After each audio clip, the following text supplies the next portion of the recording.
Estimados amigos y amigas de Argentina, mi nombre es José Félix Angulo Rasco.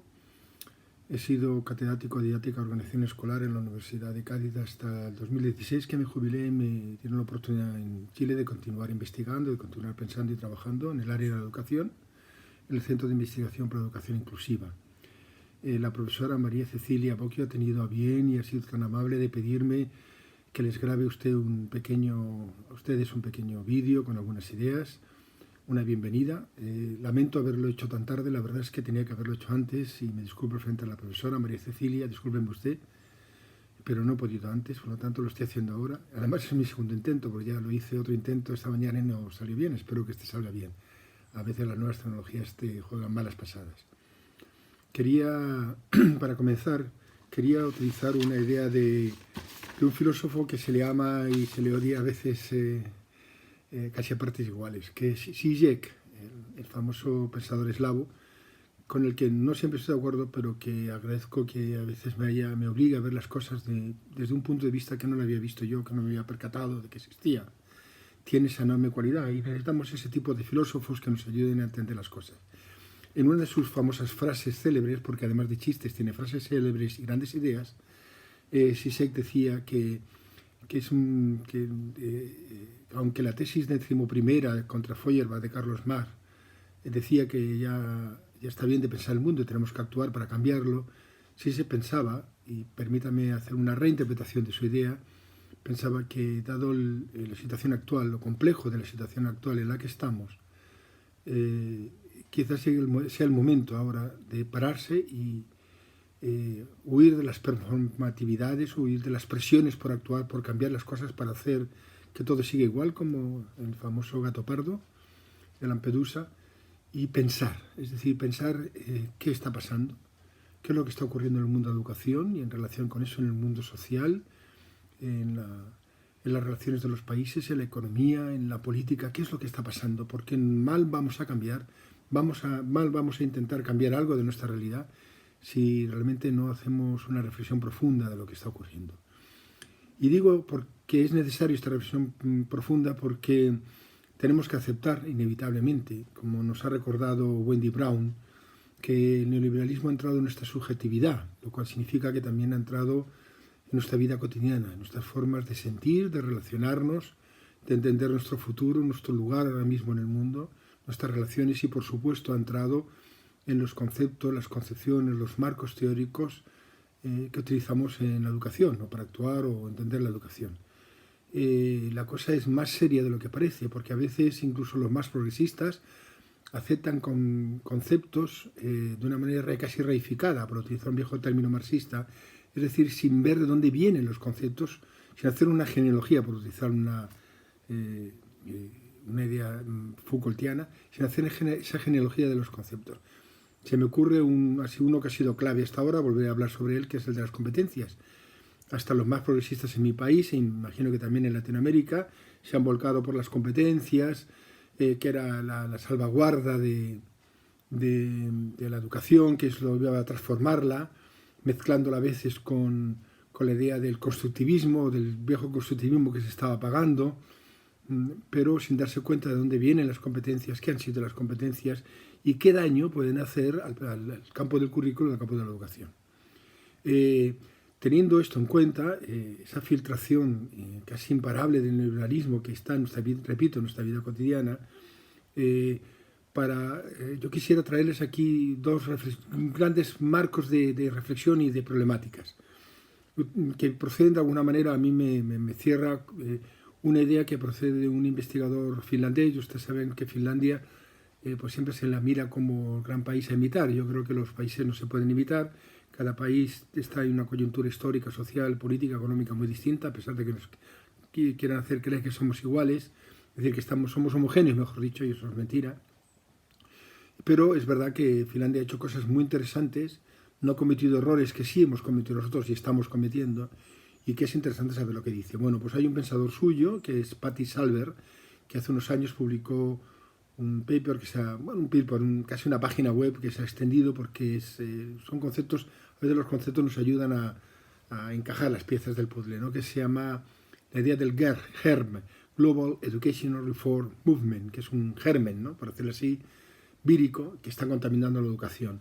Esta reforma general de la educación, global de la educación, tiene varias características y yo quiero tratar dos de ellas.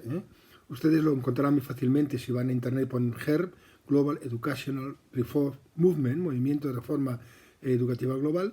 Encontrarán enseguida la estudia de Patrick Salver y yo creo que les puede ser muy interesante hablar sobre ella. Son 2 o 3 páginas, no tiene mucho más, quizás se ha publicado un artículo más extenso, pero no mucho más. Pero son interesantes, da que pensar. Bueno, pues yo quisiera detenerme en 2. Uno es el currículum y otro es los procesos de assessment, como están llevando a cabo ahora.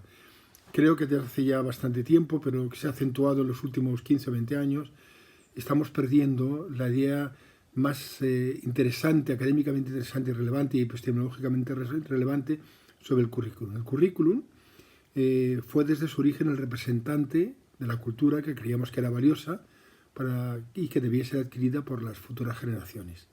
Aceptar esto, que el currículum es un representante cultural, es aceptar un tipo de debate que es epistemológico, que es social, que es histórico y que es político.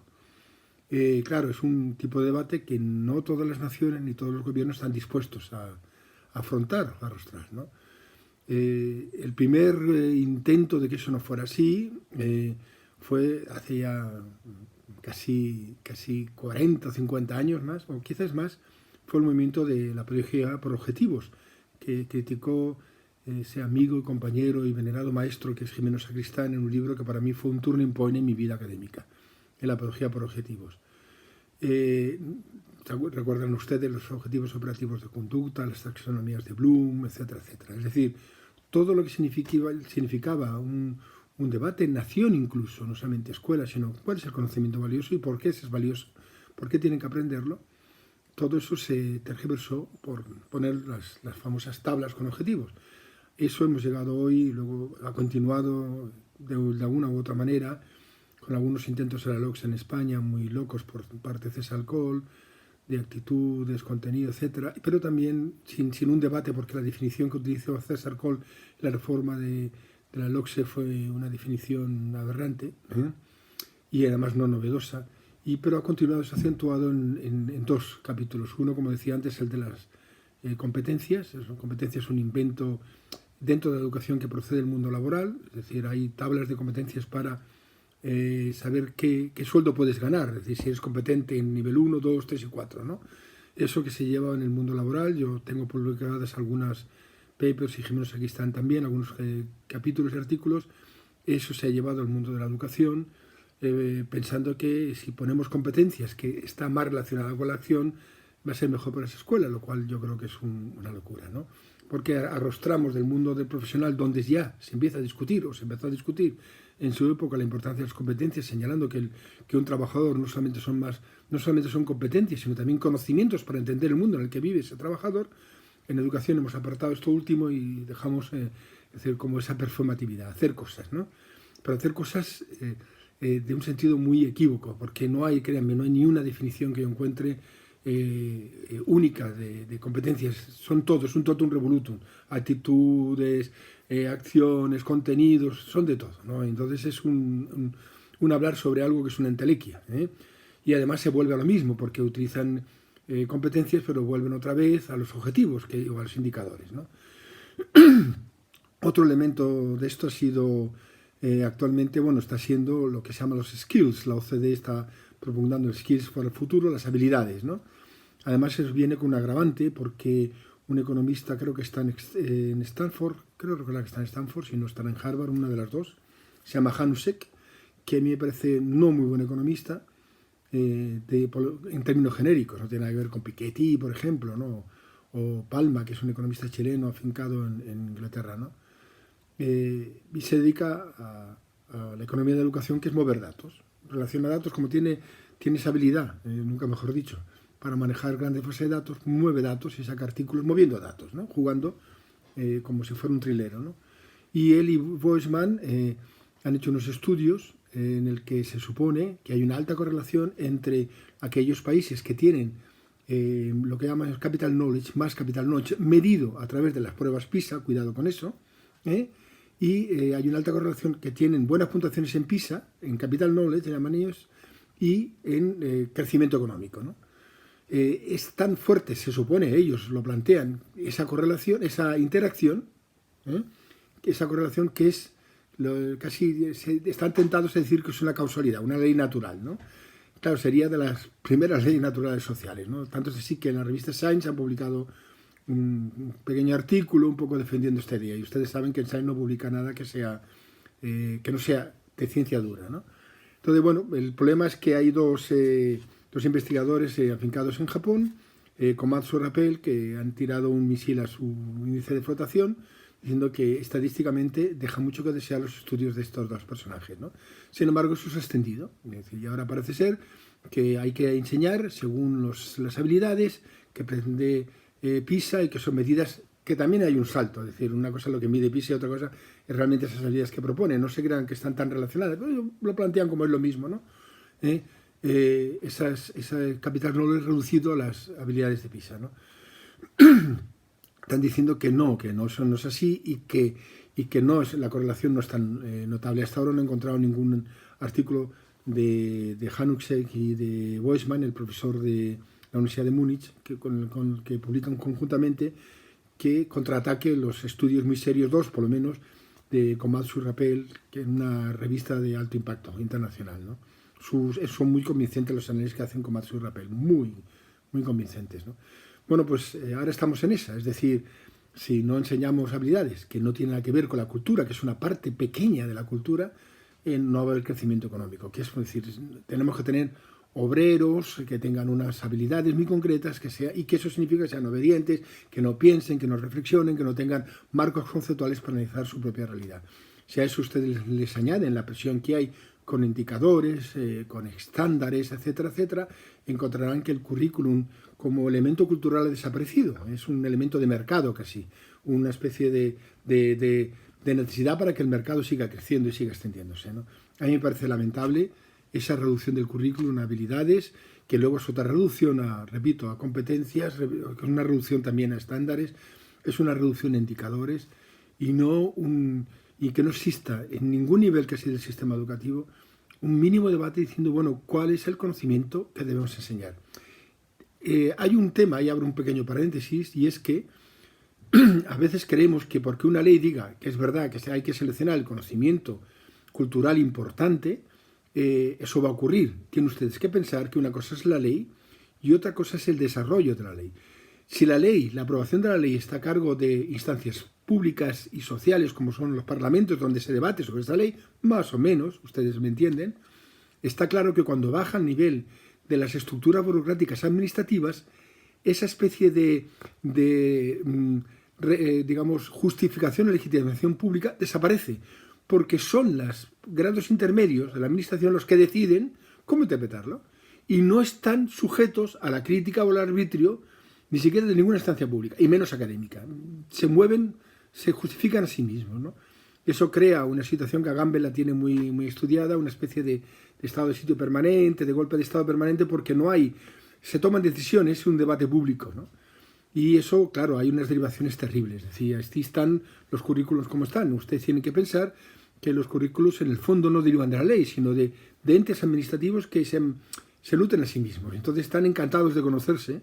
Ellos crean esos mundos que luego cuando llegan a la escuela no tienen ningún sentido, porque en ningún momento se han acercado a una escuela, han preguntado a la escuela. Mire usted, el currículum de primaria, sobre todo el de primaria del sur de España, de la autonomía española, tenía cerca de 300 páginas en el Boletín Oficial del Estado donde se aprueba eso. Esas 300 páginas no son de la ley, son de los desarrollos del propio gobierno andaluz socialdemócrata, lo cual no tiene ningún sentido que un currículum ejercido por una administración tenga que ocupar un espacio tan grande. Eso, si usted me permite, es una especie de dictadura, porque le dicen exactamente al docente qué, cómo y cuándo es lo que tiene que hacer. Y le quita profesionalidad, sobre lo que volveremos luego.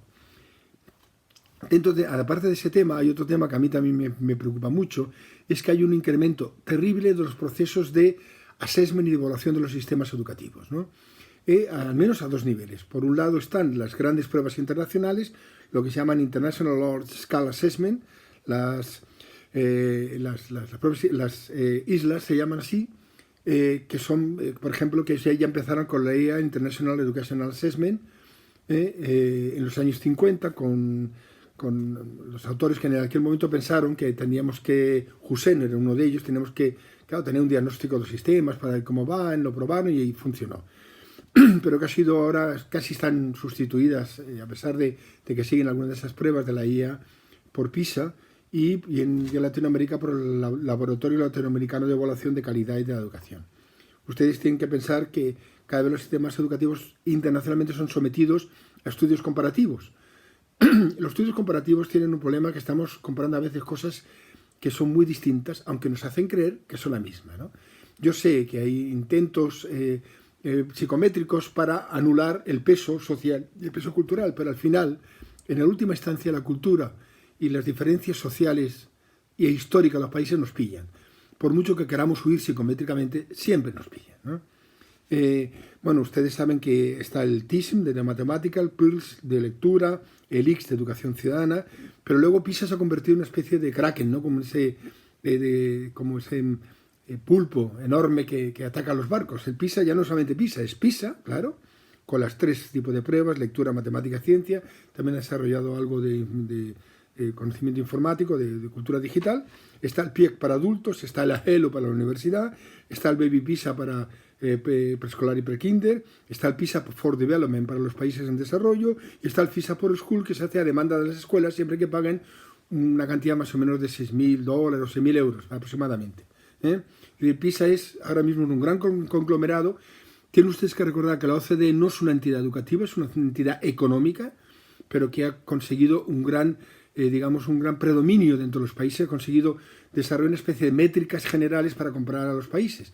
Claro, el problema con PISA es que los últimos en la escala o en la lista, los últimos legitiman los puestos, lo primero, ¿no? Si ustedes hacen el ejercicio psicométrico de quitar los últimos de la lista, se van a encontrar que las diferencias entre los primeros abundan, y el que antes estaba en medio de la lista se convierte en el último. Por lo tanto, yo siempre digo que los países que están abajo, que están peor puntuados, están legitimando a los países que están arriba, que gracias a él están mejor puntuados, ¿no?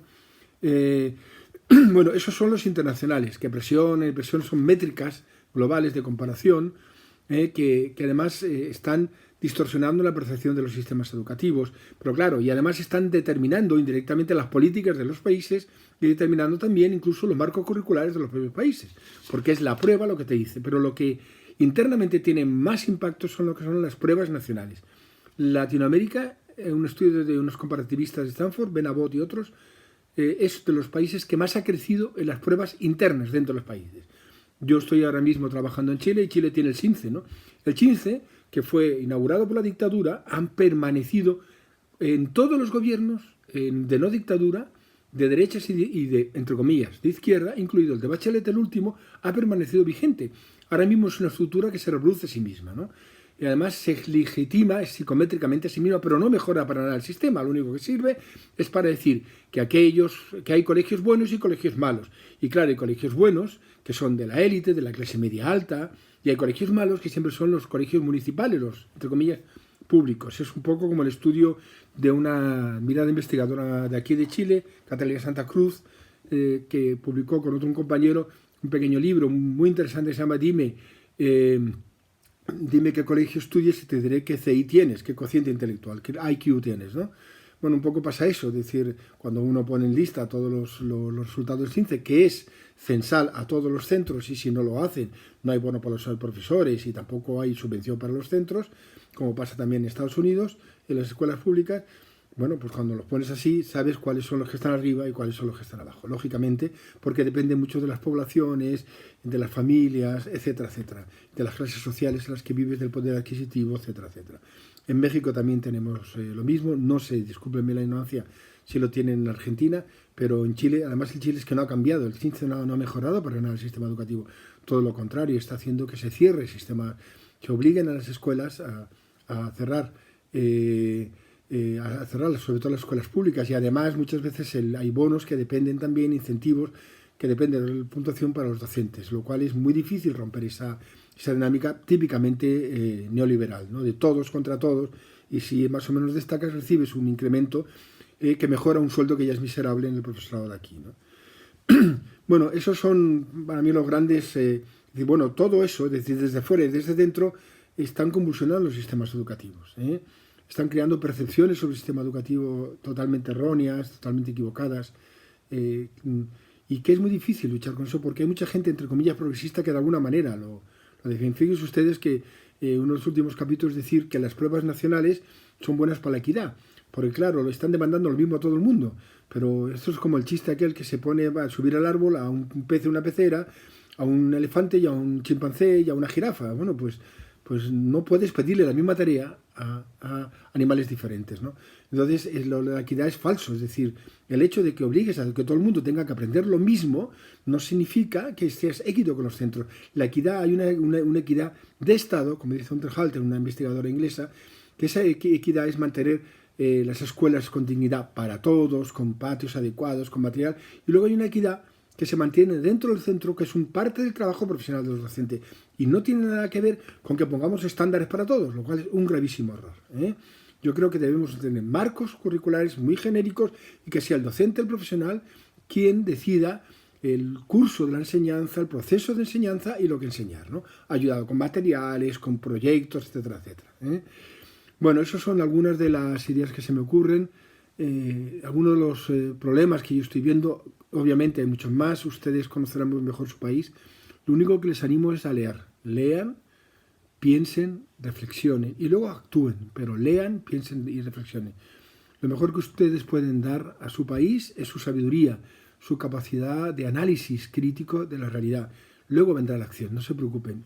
Claro, y con independencia de esto, ustedes tienen que pensar también sobre la acción. No pueden simplemente actuar y a ver qué ocurre y desentenderse. Actúan, como decía los estudios Donaldson, un buen profesional es aquel que reflexiona sobre su propia acción. Pero tenemos que tener marcos de análisis muy serios antes de decidir tomar alguna decisión sobre qué hacer, cómo cambiar y qué cambiar. Muchísimas gracias por su atención, espero haberles servido de alguna utilidad. Mi correo lo tiene su profesora, María Cecilia. Estaré encantado de atender si ustedes quieren alguna duda, algún documento, incluso abrir un Dropbox para que ustedes puedan bajarse lo que quieran. Obviamente es mucha literatura en inglés porque hay que reconocer que tiene un gran poder de publicación, ¿no? Y no lo hacen mal, créanme, por lo menos los que yo leo no lo hacen mal. Muchas gracias a todos, les agradezco el tiempo que gastan a mi lado, sean felices, sean felices pero sean sabios, sobre todo sean sabios. Muchísimas gracias, que le vaya muy bien a la vida. Un saludo.